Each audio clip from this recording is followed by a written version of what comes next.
Hello U.S. history students, this is Mrs. Thomas and I will be recording the week 11 quiz to you, and the week 11 quiz has a total of 8 questions.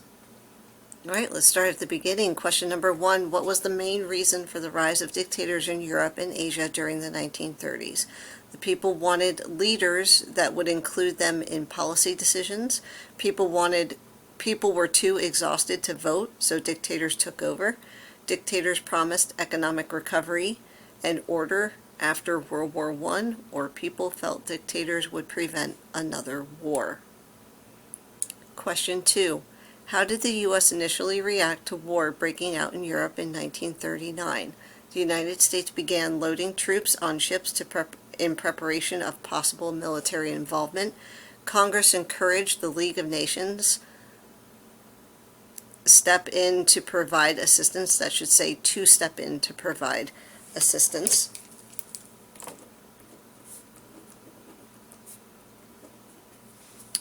The United States offered Europeans many more opportunities to immigrate to the U.S. Roosevelt found ways for our country to stay neutral and isolated from fighting while still offering assistance to the Allies. Question number 3. What was one way FDR provided assistance to England and the other allies in spite of U.S. neutrality laws? Roosevelt sent U.S. troops to assist the British in procuring supplies. England borrowed supplies from the United States in exchange for allowing the U.S. to lease English bases around the world. Roosevelt spoke to Hitler. Roosevelt spoke to Hitler to try to negotiate peace. England requested and received air support to stave off the bombing in London. Question number 4.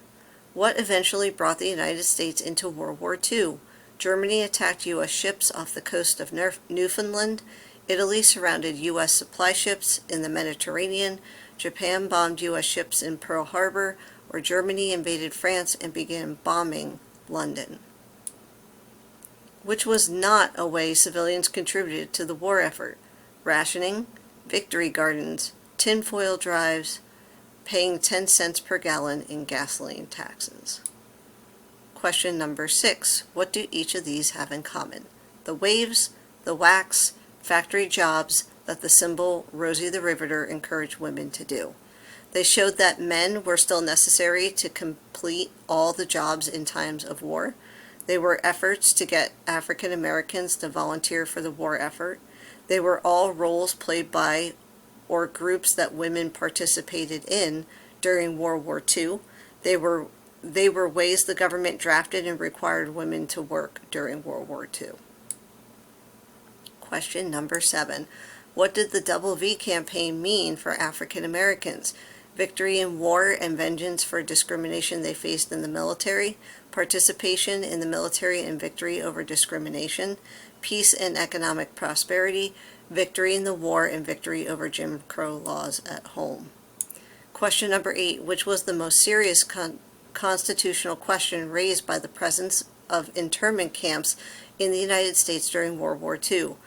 Most detainees were U.S. citizens and were being held against their will without being charged with a crime or without the prospect of a speedy hearing.